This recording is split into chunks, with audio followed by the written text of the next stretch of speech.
trusting God versus Christian certitude. I want to talk to you for a few moments about trusting God versus correct beliefs.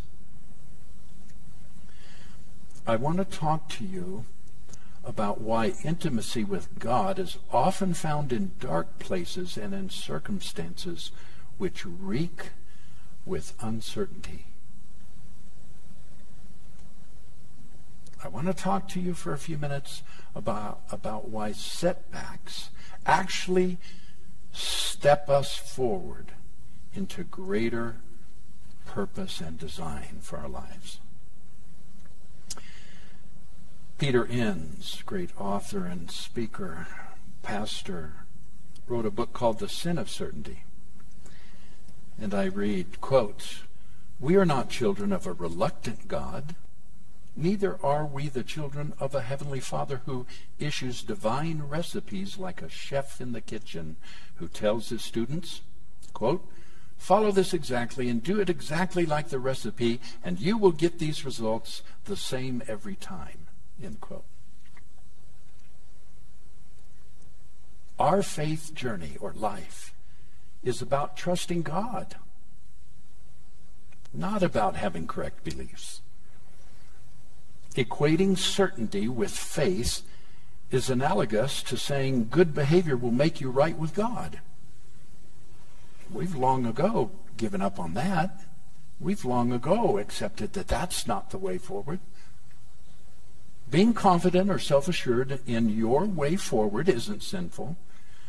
It's when we try to go back to a previous place, to resurrect, to repair, to cement our hopes of recovering the way it used to be, instead of trusting God with the insecurity, the unfamiliar, and the unpleasantness of the future. I have two texts for you this morning. If you're turning, fine. If you want to use your device, great. We'll have them on the screen. One is found in Isaiah chapter 50, and the other is found in Job, as you might suspect, in chapter 42. From Isaiah 50, and I'll start there. Yes, I have something I want to quote from George MacDonald, but let's start with the text, Jeff, if we could. Isaiah 50, verse 10. "Who among you fears the Lord and obeys the voice of his servant, who walks in darkness and has no light, yet trusts in the name of the Lord and relies upon his God?" And then Job. You know the story of Job, right? He got to the end of his, and we don't want any scriptures or slides up right now. I'm not ready for that. He got to the end of everything and had lost it all. And in the last chapter of that book, after having all of that time, whatever time it was, we're really not told whether that all happened within a couple of months or several years. We don't know. But presumably, in terms of the fact that he lost all of his livestock, he lost his children, his family, just everything. He had boils on his body. He was sick and diseased.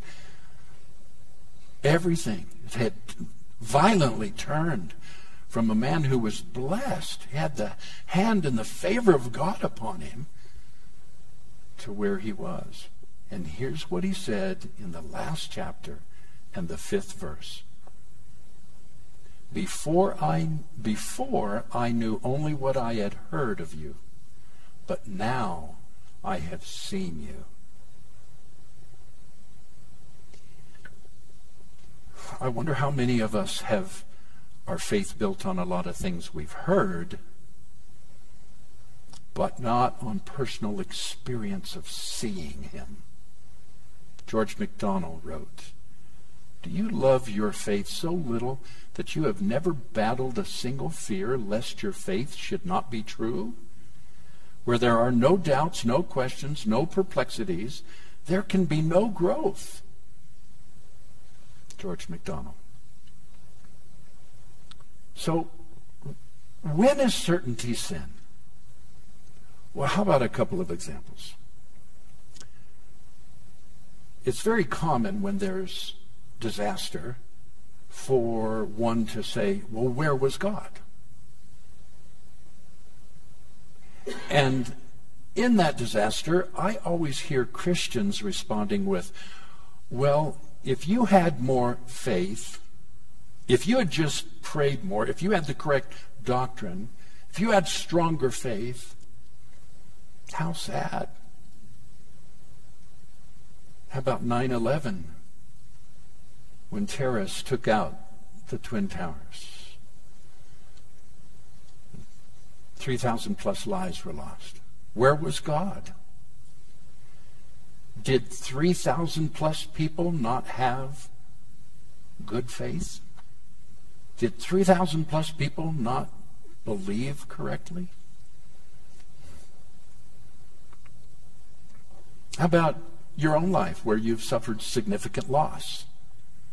Has somebody ever told you, maybe a good friend, another Christian believer, well, if you had just had more faith, if you had prayed harder, and they want to open the Bible and show you, well, surely it definitely wasn't God, because we know God wouldn't bring this, and so it had to be you, because it certainly wasn't God. That only leaves you. Well, no, frankly, that leaves the mystery of evil. That leaves the mystery of being human. It leaves the mystery of the universe. It leaves the mystery of faith. People want to offer solutions because their faith demands certainty. We just believe God for a miracle. Well, let's come into agreement that, fill in the blank. Well, you know, Jesus said, if two or three of you agree as to touching anything they ask, the devil can't steal from God. We're going to bind him on this, and we're going to take back what the enemy has stolen. These were all common cliches in the circles in which I ran. When the enemy comes in like a flood, God will raise up a standard against him, which that verse doesn't even mean. It's not even referring to that. But we cherry pick texts because it's popular to say these things about faith, to be certain. We want to be certain. I submit to you that faith isn't a cosmic download of information and correct beliefs that we can be certain about. Peter Enns says in his book, The Sin of Certainty, says that God desires our trust more than he does our correct beliefs. In his book, Peter said, God desires our trust more than he does our correct beliefs. Stop needing to be right. Focus on trusting God. Doubt is only the enemy of faith, where you equate faith with certainty. Oh, that bears repeating. Doubt is only the enemy of faith when you equate faith with certainty. How about those uh-oh moments? How about the uh-oh moments? Have you ever had an uh-oh moment that caused you to doubt, that caused you to question faith? Well, if you doubt or you're uncertain, you don't have a Bible verse, you're not praying with authority, does that mean you brought that on yourself? Job just brought those things on himself. The 3,000 that died in the 9/11 just brought that on themselves. They didn't have strong enough faith. They were in doubt. My pastor, Buddy Harrison, who was my pastor for 2 decades, got a great big growth on the side of his throat. Now, he was a vocalist as well. Boy, he could sing. Loved to listen to him lead worship. And he got a big growth on the side of his neck over here. So big, I mean, it was just growing, and it was restricting his breathing and restricting his, certainly couldn't sing, his preaching, everything. And it was very obvious, great big one. Well, he sought God, and he prayed, and he believed. And then he decided to have it removed through surgery. Freedom. And then it reappeared on the other side of his neck. Same growth. Cancer. Cancerous.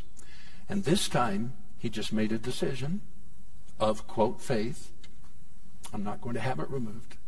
I'm going to trust God. I'm going to believe God. I'm going to stand in faith. And he died. Now, you may not know who this man is or care necessarily. It doesn't have much to do with your life. But I will tell you this. Buddy Harrison, who raised up Faith Christian Fellowship and over 1,000 churches and a couple thousand ministers who were part of that organization, we were ourselves, who put any faith teacher you could name on the map by publishing their books through his publishing house called Harrison House. Buddy Harrison knew faith. Buddy Harrison knew how to stand in faith. Buddy Harrison knew how to pray in faith. And he died of a cancerous growth.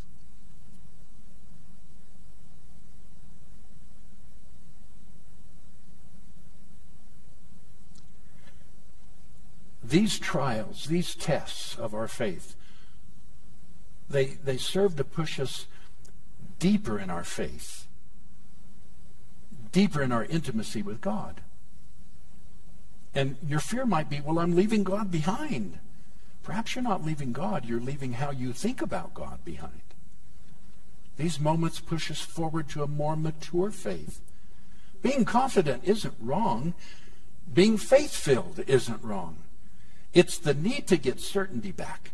That's the sin. The deep desire to go back, reconstruct, fix it like concrete, patch the hole. We should see God in these moments of pain. Pain and suffering are opportunities for intimacy.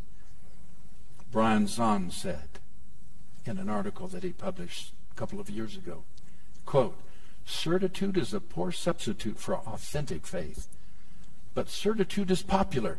It's popular because it's easy. No wrestling with doubt, no dark night of the soul, no costly agonizing over the matter, no testing yourself with hard questions.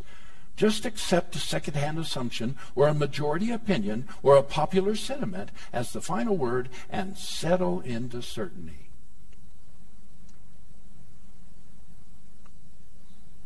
Who is the God that you believe in?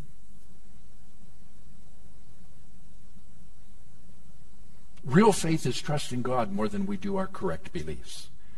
It's easy to construct a system of believing, ignoring what's happening, playing make-believe.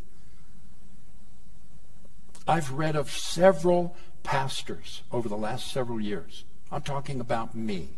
And some of them I knew. Some of them I were in their services. Who were trained in fundamentalist biblicalism or biblicism. And when they encountered a crisis of faith, as we all do, they were completely ill-equipped to deal with it. And after lonely years of struggle with doubt, they've left their faith completely. No pastoring, no ministering. They've left their faith. And this is not, by the way, deconstruction. When you hear me use the word deconstruction, how that God has brought us through a time of deconstruction, we're not talking about leaving your faith or leaving your faith in God's Word or in Jesus or eliminating Jesus or going to church or any of that kind of stuff. We're talking about deep doubts and questions about what we do believe, and we wrestle with it so that we come out the other side with even a greater intimacy. And a couple of these ministers that I'm speaking of committed suicide.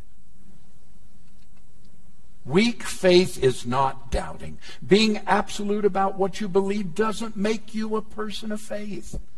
Christian certitude reduces God to the pettiness of a God who makes wonderful promises to expecting sons and daughters, but then makes those promises contingent upon having correct beliefs, believing those beliefs without doubt and obeying Him. Otherwise, He will not give you what He's promised. Be leery of people who rush in with certainty with a Bible verse that they want to quote you and tell you, if you would just do this, God promises it's absolutely going to happen like this. Be concerned. Real faith is carved in the life struggle of Job's bitter trial, where every assumption of God being good was put to the test. Real faith cries out in pain, Father, into your hands I commit my spirit, as Jesus did on the cross. Now, here's the Apostle Paul's testimony. If anybody knew faith, if anybody wrote about faith, if anybody in the Bible understood faith, you would think it to be the Apostle Paul. Here's his comment, quote, "Are they ministers of Christ? I'm talking like a madman here. I'm a better one. With far greater labors, more imprisonments, with countless floggings, often near death." He was beaten so bad he was near death. "5 times I have received from the Jews the 40 lashes minus 1, 39 lashes like they gave to Jesus, ripping your skin out, tearing you until you're a bloody mess." That happened to him 5 times. 3 times I was beaten with rods. Once I received stoning. 3 times I was shipwrecked. For a night and a day I was adrift at sea, on frequent journeys, in danger from rivers, danger from bandits, danger from my own people, danger from Gentiles, danger in the city, danger in the wilderness, danger in the sea, danger with false brothers and sisters, in toil and hardship, through many a sleepless night, hungry and thirsty and often without food, cold and naked. And besides all these things, I'm under daily pressure because of my anxiety for all the churches. Who is weak and I am not weak? Who is made to stumble and I am not indignant? If I must boast, I will boast in the one thing that shows my weakness. The God and Father of the Lord Jesus Christ, be blessed forever, knows that I do not lie. In Damascus, the governor under the king Aretas guarded the city of Damascus in order to seize me. But I was let down in a basket through a window over the wall to escape his hands. End quote. I've never been through all that. And neither of you. You have never been through all that. Now, we've had our issues, we've had our problems, we've had our share of dark days. But I dare say what Paul went through was certainly a reason to give up on God, to give up on his faith. And he kept preaching while he was in jail. History records that he died in jail. Where was his faith? Guess he didn't have enough. Oh, I've got to be done. Now next week, watch this. Next week, we are going to exegete. We're going to unpack. We're going to just unfold, tear apart, and talk about one of our favorite scriptures for certitude. Everybody say certitude. Yeah, that's a word I want you to learn now. We don't often use it. But there's a lot of Christian certitude. And it doesn't have anything to do with biblical faith or loving God. Listen to this. James chapter 1, verse 6 through 8. But ask in faith, never doubting. For the one who doubts is like a wave of the sea, driven and tossed by the wind. For the doubter, being a double-minded man and unstable in every way, must not expect to receive anything from the Lord. I've quoted that. I've preached that. I've told people that when they were in doubt and significant wrestling with pain and issues. They just needed to believe harder. They needed to believe more correctly. Like me was always the idea. Tell me what you heard.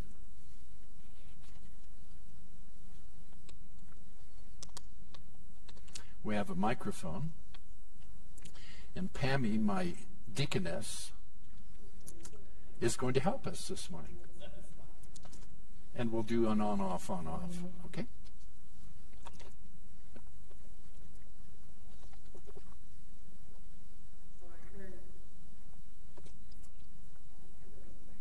That's all right. Is it on? I don't think so. Yep. There we Okay. go.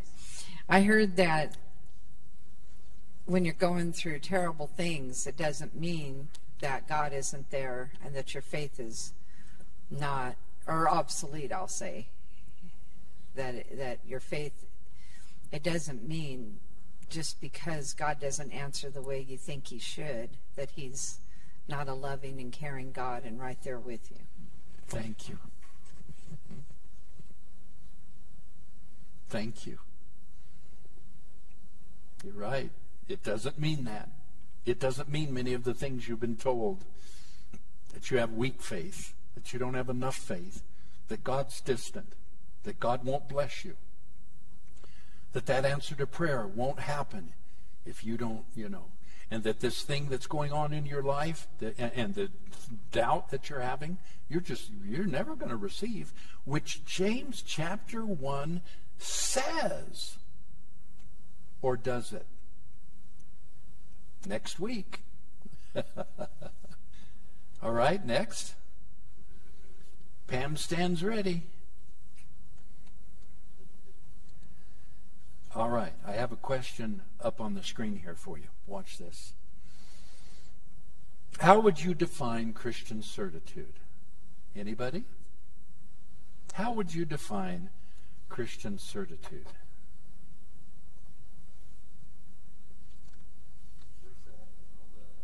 Let's have the mic real quick over there.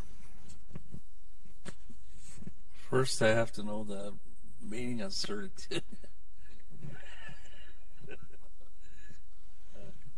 Say it again, real loud. First, I have to learn what certitude means. First, you have to learn what certitude means. Okay. Certitude is a shortened word for being certain. So Christian certitude means I take my Bible, I find a promise, and then I say, if I believe that enough, if I believe that hard enough, if I believe that correctly, God's got to do it. He cannot fail. That would be an example of Christian certitude. Okay, does that help? Yes. Do you think you've ever been that way? Yes. How do you feel now hearing what you've heard this morning?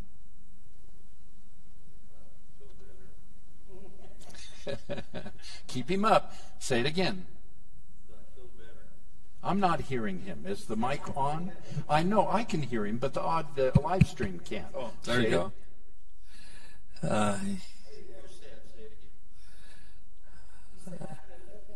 I feel better, yes.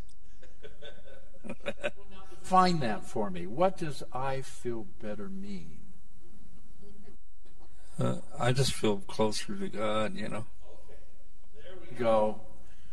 There we go. I feel closer to God.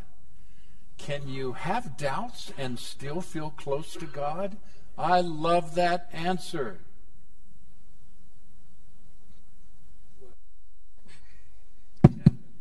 What I feel about it is that I know, I'm certain, I know who God is, and he's my friend too, so I know that not everything that happens is because of my faith, Sometimes for me, it just happens because me, myself, made my own personal choices and may have caused things to happen, and it's not always God's will for stuff to happen, but I know that will always be there for me, he'll never turn his back on me, and and sometimes we get ourselves in trouble, and then we want to blame God, and it's really our doing and our will that cause us to get into some troubles that we get ourselves into, you know? Thank you, thank you. Really good. 11 these answers. Okay, next question, Jeff, please. How would you complete this statement? Faith isn't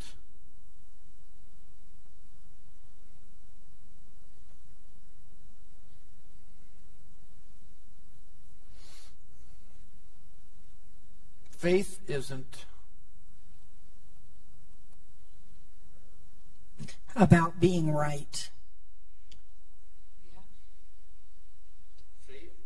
Faith isn't about being right.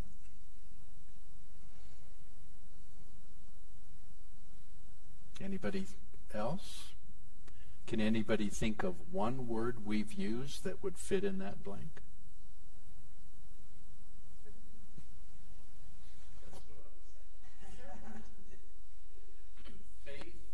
Faith isn't certitude. It just isn't required. Is that what you said? Yeah. Faith isn't certitude. But we've made it about that. Third question, Jeff, please. Why is doubt not an enemy of faith? Can faith and doubt coexist? Answer here from Jeff Peter that goes with this one.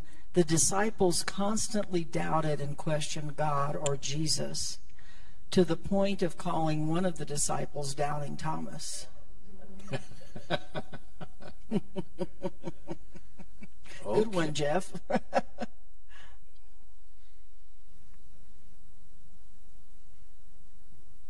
Why is doubt not an enemy of faith? Boy, I used to absolutely, see, there's my certitude. I used to absolutely believe that if I had any doubt, faith would not work. Right behind you, honey. And I always seem to feel that doubt brings me closer to my faith. I need an explanation. Well, when you doubt things, you either have to believe stronger in what you're doubting or find a way to rectify what you believe in. Okay, my job is done. My job for today is done.